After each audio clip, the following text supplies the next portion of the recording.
அனைத்து இந்திய அண்ணா திராவிட முன்னேற்ற கழகத்தை அசைத்து பார்ப்பதற்கு எவ்வளவு இந்த மண்ணிலே பிறக்கவில்லை என்பதை நீங்கள் சொல்லணும். கருத்து வேறுபாடுகள் வரும், அது கால ஓட்டத்தில் காணாமல் போகும். அண்ணா திராவிட முன்னேற்ற கழகம் இன்றைக்கு கருத்து வேறுபாடுகளை சந்திக்கிறது. பல காலகட்டங்களிலே நாம் அதை சந்தித்து கையாண்டு எதிர்கொண்டு கடந்து வந்தோம். ஆகவே இப்போது நமக்கு செய்ய வேண்டியது எல்லாம் என்ன? எடப்பாடியார் அவர்களை மீண்டும் முதலமைச்சர் அரியணை அமர்த்த வேண்டும் என்று இந்த நாட்டு மக்கள் எதிர்பார்த்துக் கொண்டிருக்கிறார். இன்றைக்கு நூலிலேயே தவறி போயிருக்கிற அந்த வெற்றி நாடாளுமன்ற தேர்தலில் எப்போதுமே அண்ணா திராவிட முன்னேற்ற கழகம் பின்னடைவைதான் சந்தித்திருக்கிறது.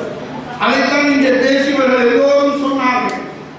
புரட்சித் தலைவர் காலத்திலும் அம்மாவுடைய காலத்திலும் நாம் இந்த பின்னடைவை நாடாளுமன்றத்திலே சந்தித்திருக்கிறோம்.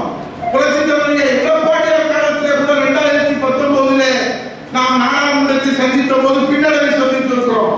ஆனால் சட்டமன்றம் என்று வந்துவிட்டால் அண்ணா திராவிட முன்னேற்ற கழகம் வீடு கொண்டு எழுந்து வெற்றி வரலாறு படைத்திருக்கிறது. அதற்கு வரலாறு புள்ளி விவரங்கள் நம்மிடத்தில் இருக்கிறது.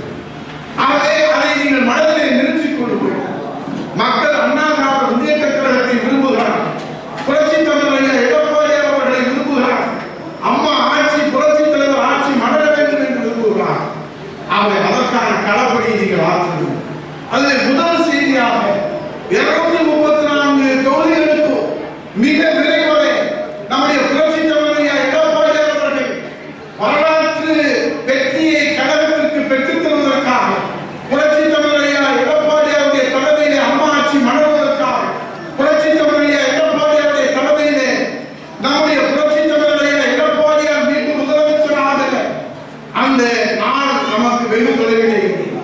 அதற்காக தேர்தல் வியூகத்திலே முதல் வியூகமாக நம்முடைய புரட்சி தலைவர் எடப்பாடியார் 234 தொகுதிக்கும் நேரடியாக அவருடைய வருகை ஒரு வரலாற்று வருகையாக இருக்கிற போது இந்த உசுரவெட்டி தான் 234 தொகுதிகளிலே முதல் தொகுதியாக அவரை வரவேற்று ஒரு வெற்றி முத்திரை பதித்தது. அதற்கு நீங்கள் எல்லாம் இப்போதிருந்தே ஆயத்தமாக. திமுக அரசு ஒரு கையாளாத அரசு. எனக்கு முன்னாலே எல்லோரும் இங்கே எடுத்து சொன்னார். அதையே நான் திரும்ப சொல்வதற்கு நான் விரும்பவில்லை. ஆனால் ஒன்றே வந்து உங்களுக்கு சொல்லுவேன். காவல்துறை, அம்மாவுடைய ஆட்சியிலே காவல்துறை எப்படி இருந்தது? புரட்சி தலைவர் எடப்பாடியார் காலத்திலே காவல்துறை எப்படி இருந்தது? இங்கிலாந்து, ஸ்காட்லாந்து யாருக்கு நிகரான காவல்துறை? இந்தியாவிலே தமிழ்நாட்டுடைய காவல்துறை இன்றைக்கும் 5வது இடத்திலே இருக்கிறது. அப்படிப்பட்ட காவல்துறை இன்றைக்கு என்ன நிலைமை? உங்களுக்கு கவலை அளிக்கிற ஒரு புள்ளி விவரத்தை உங்களிடத்தில் சொல்கிறேன். இந்த அரசுடைய கையாளாக கணக்கு முதலமைச்சர் கையிலே வைத்திருக்கிற உள்துறை காவல்துறை, அதில் மட்டும் இந்த 3 ஆண்டுகளில் 1500 காவலர்கள் தற்கொலை செய்திருக்கிறார், இறந்து போயிருக்கிறார். காவல் காக்க வேண்டிய காவல்துறையை காப்பாற்ற முடியாத கையாளான அரசு இனியும் இந்த தமிழ்நாட்டுக்கு தேவையில்லை என்றுதான் இன்றைக்கு தமிழ்நாட்டு மக்கள் பேசிக் கொண்டிருக்கிறார். நம்ப முடிகிறதா? நம்ம இந்த 10 மாதங்களிலே மட்டும் 254 பேர்கள் இறந்து போயிருக்கிறார். காவல்துறை பணிச்சுமையின் காரணமாக, அவரிடத்திலே போதிய அக்கறை செலுத்தாத காரணத்தினால தமிழ்நாட்டிலே இருக்கக்கூடிய ஒட்டுமொத்தமாக மத்திய மண்டலம், வடக்கு மண்டலம், தெற்கு மண்டலம், கோவை மண்டலம் என்று இருக்கக்கூடிய இந்த 4 மண்டலங்களில் இருக்கக்கூடிய இந்த காவல்துறை அதில் பல்வேறு பிரிவுகள் இருக்கிறது. ஆகவே இந்த காவல்துறை தான் இந்த தமிழ்நாட்டிலே சட்டம் ஒழுங்கை அவர்கள் பராமரிக்க வேண்டும், பாதுகாக்க வேண்டும். ஆனால் அந்த காவல்துறையிலே பணியாற்றுவர்களுடைய உயிருக்கே உத்தரவாதம் இல்லாத ஒரு இப்போது விருதுநகருக்கு முதலமைச்சராக ஸ்டாலின் அவர்கள் வந்திருப்பதாக சொல்லுகிறார். 2 நாட்கள் விருதுநகரிலே முகாமிட்டிருப்பதாக சொல்லுகிறார். இந்த அரசு இந்த மக்கள் மீது என்ன அக்கறை செலுத்துகிறது? ஒரு புறத்திலே ஆசிரியர் போராட்டம், இன்னொரு புறத்திலே விவசாயிகள் நிவாரணம் கேட்டு போராட்டம், காலை உணவை காப்பதற்காக போராட்டம், முல்லை பெரியாரை காப்பதற்காக போராட்டம். என்ன செய்கிறது? அதுதான் மக்கள் வேதனைப்படுகிறார். கையாளான அரசு, காவல்துறையை காப்பாற்ற முடியாத அரசு. இன்னைக்கு 1500 பேருக்கு மேலே இந்த 3 ஆண்டுகளில் இறந்திருக்கிறார்கள் என்றால் எவ்வளவு அதிர்ச்சிகரமான செய்தி. மன உளைச்சலிலே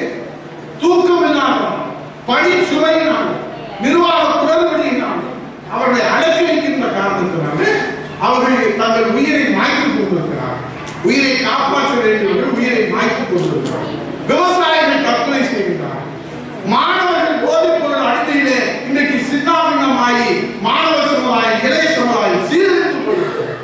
ஆனால் தமிழ்நாட்டிலே அவர் மகனுக்கு மகளுக்கு சூட்டுகிற விழா மட்டும் இன்றைக்கு தொடர்ந்து நடந்து கொண்டே இருக்கிறார். மூத்த அமைச்சர்கள் எல்லாம் ஏதோ முகத்துல பார்த்தீங்கன்னா எப்படி சொல்றது, எள்ளு கழுவு போட்டா வெடிச்சு போறதுக்கு அந்த மாதிரி மற்ற அமைச்சர்களா இருக்கிறாங்க. ஏன்னா பால் பிடிக்கிற பையன் மாதிரி இருக்கிற டிஷர்ட் பேண்ட் போட்டு அவரை கொண்டு வந்து உட்கார வச்சு இவர் தான் இனிமேல் உங்களுக்கு தலைவர்னு சொன்னா அவர் என்ன செய்வாங்க? எல்லா அமைச்சர்களும் இன்னைக்கு இருளடித்து போயிருக்காங்க, பேயடித்து போயிருக்காங்க. ஏனென்றால் அவர்களும் இதை எதிர்பார்க்கவில்லை, திடீரென்று இப்படி புகுத்துவார்கள். அதைத்தான் புரட்சி தலைவர் ஐயா எடப்பாடி அவர்கள் கேட்டார், என்ன தியாகம் செய்தார் இந்த தமிழ்நாட்டை நீ வழி நடத்துவதற்கு? அதைத்தான் இன்றைக்கு தமிழ்நாட்டு மக்கள் கேட்கிறார். அதனால்தான் இன்றைக்கு ஒட்டுமொத்த இளைய சமுதாயம் திராவிட முன்னேற்ற கழகத்தின் மீது கடும் கோபத்தில் இருக்கிறது. நாளைக்கே சட்டமன்ற தேர்தல் வந்தால் எங்கள் விடிவு காலமாக புரட்சி தலைவர் ஐயா எடப்பாடியார் தான் முதலமைச்சராக வர வேண்டும். இதை நான் அண்ணா திராவிட முன்னேற்ற கழகத்திலே சட்டமன்ற எதிர்க்கட்சி துணைத் தலைவர், சட்டமன்ற உறுப்பினர், மாவட்ட செயலாளர், மாநில செயலாளர் என்பதற்காக சொல்லவும் காரணம் நிலவரத்தை சொல்லுவேன்.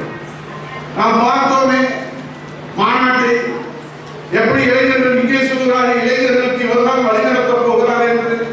அவர் பின்னால் ஒரு இளைஞரும் இல்லையே, எல்லா இளைஞர்களும் எங்கே ஒரு மாநாட்டில் இருக்கிறார்கள். உண்மை பட்டவிருத்தமாக வெட்ட வெளிச்சமாக தெரிந்து போயிருக்கிறது. ஆக அங்கே சொல்லுகிறார்களே குடும்ப ஆட்சி, வாரிசு அரசியல், அண்ணா திராவிட முன்னேற்ற கழகத்திற்கு வேலை இல்லை. அவர்கள் எப்போதும் இதைத்தான் சொல்லிக் கொண்டிருப்பார்கள். அம்மா காலத்திலே சொன்னார்கள், தலைவர் காலத்திலே சொன்னார்கள், எடப்பாடியார் காலத்திலே சொல்வார்கள், வாரிசு அரசியலை ஏற்றுக்கொள்ள மாட்டோம் என்று சொல்வார்கள். என்று வேண்டுமானால் அவர்கள் இன்றைக்கு ஒப்புக்கு சப்பாக சொல்லலாம். ஆனால் இன்றைக்கு தமிழ்நாட்டிலே இருக்கக்கூடிய ஒட்டுமொத்த மக்களும் சொல்லுகிறார்கள் இதை ஏற்றுக்கொள்ள முடியாது. எந்த தியாகம் இல்லாமல், எந்த உழைப்பும் இல்லாமல், எந்த பங்களிப்பும் இல்லாமல் திடீரென்று வருவதை யாரும் ஏற்றுக்கொள்ள மாட்டார்கள் என்பதுதான் இன்றைக்கு நிதர்சனமான உண்மையாக இருக்கிறது. ஆகவே சூர சம்ஹாரத்தை பற்றி இங்கே சொன்னார்கள். ஆகவே சூரபத்மனாக என்ற அசுரன் இன்றைக்கு அசுரனாக இருக்கிற திமுகவை அழிக்க வேண்டும் என்று சொன்னால் அண்ணா திராவிட முன்னேற்ற கழகம் என்கின்ற நம்முடைய மாபெரும் மக்கள் இயக்கத்திற்கு தான் அந்த சக்தி இருக்கிறது. ஆகவே சூரபத்மனை வதம் செய்வது அவர் எந்த ரூபத்திலே வந்தாலும், கஜமுகனாக வந்தாலும், சிங்கமுகனாக வந்தாலும், சூரபத்மனாக வந்தாலும், ஆகவே கருணாநிதி வடிவத்திலே வந்தாலும், ஸ்டாலின் வடிவத்திலே வந்தாலும்,